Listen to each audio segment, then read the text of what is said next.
오늘은 비에 대해서 배워보도록 하겠습니다. 비는 두 수 사이의 관계를 나타내는 또 다른 방법입니다. 지난 시간에 배운 내용과 관련이 깊으니 지난 시간에 무엇을 배웠는지 다시 한번 생각해 보면서 수업에 참여해 주시기 바랍니다.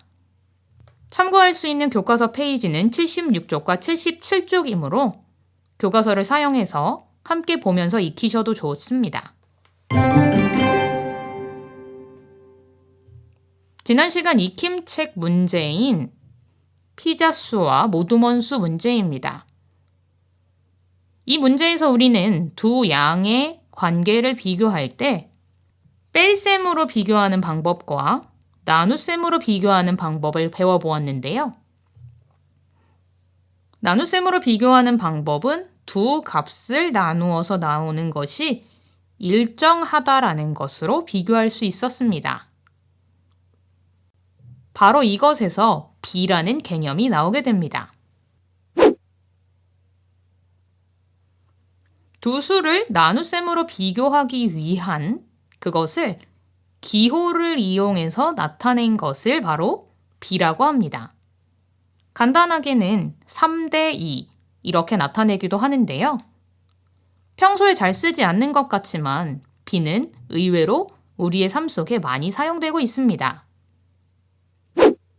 2002년 피파 월드컵 개최국은 우리나라와 일본이었습니다.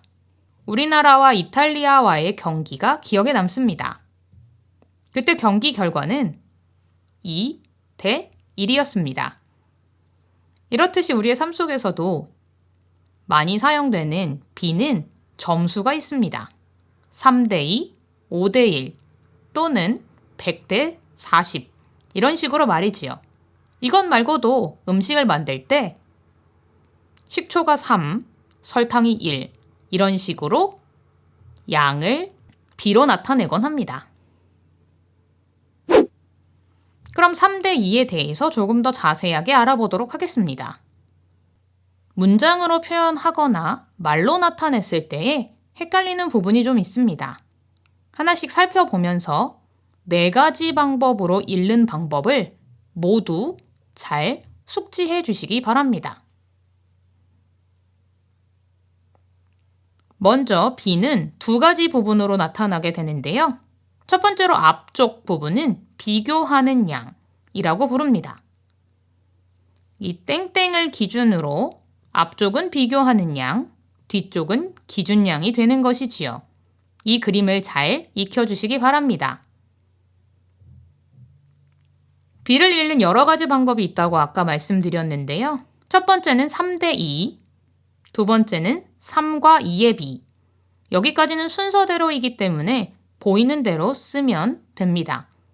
하지만 아래의 두 문장은 조금 헷갈릴 수 있는데요. 3의 2에 대한 비, 2에 대한 3의 비. 근데 여기서도 공통점을 찾을 수 있습니다. 이곳을 보면 뭐뭐에 대한 이라고 나타난 부분이 있는데요. 이곳이 바로 기준양이 됩니다. 그래서 이렇게 뭐뭐에 대한으로 묶여져 있는 숫자가 기준양이라고 생각하시면 됩니다. 비를 읽는 것을 읽고 올바른 비를 찾을 때 뭐뭐에 대한이 어떤 수를 가지고 있는지 체크해 두는 것이 필요합니다. 그럼 이 비를 한번 읽어보도록 하겠습니다. 앞에가 비교하는 양, 뒤에가 기준양입니다. 읽어보면 9대 4, 9와 4의 비, 9의 4에 대한 비, 4에 대한 9의 비, 대한을 가지고 있는 숫자를 확인하라고 했지요. 이것과 이것이 됩니다. 그래서 뭐뭐의 대한을 기준양 위치로 보내주면 비를 쓰는데 틀리지 않겠지요.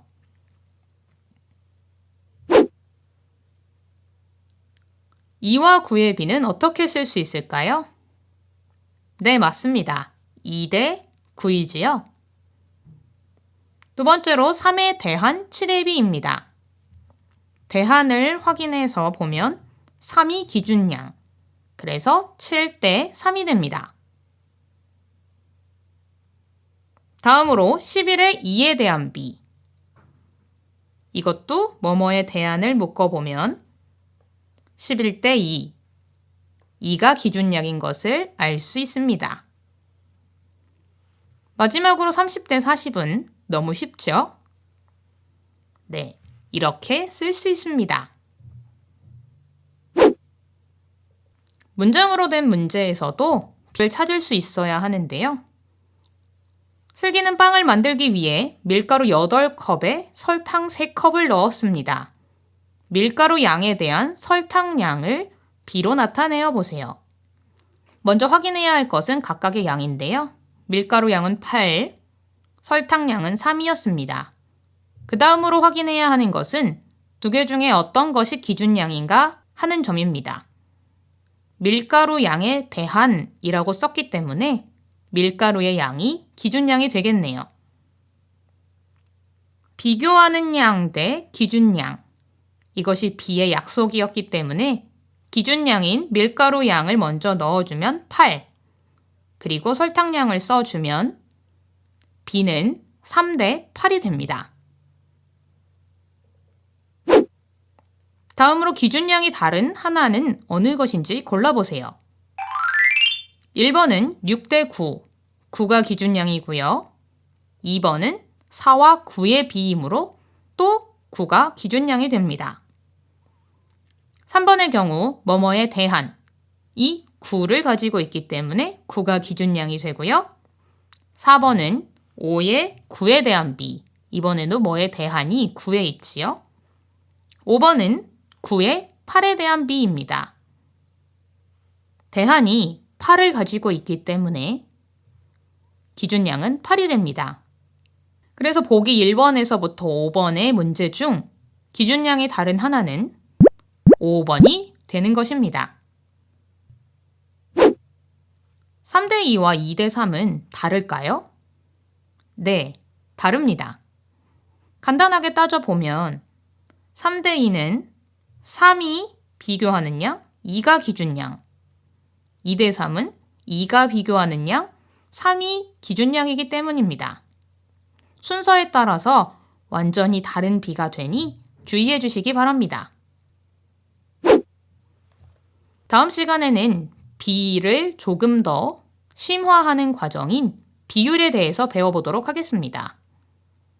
비를 비율로 나타내는 방법과 비율을 분수 또는 소수로 나타내는 방법에 대해서 배워보도록 하겠습니다. 오늘 배운 것을 확실하게 익히기 위해서는 복습이 필수인 거 아시지요? 오늘도 공부하느라 정말 수고 많으셨습니다. 그럼 우리는 다음 시간에 또 만나요. 안녕!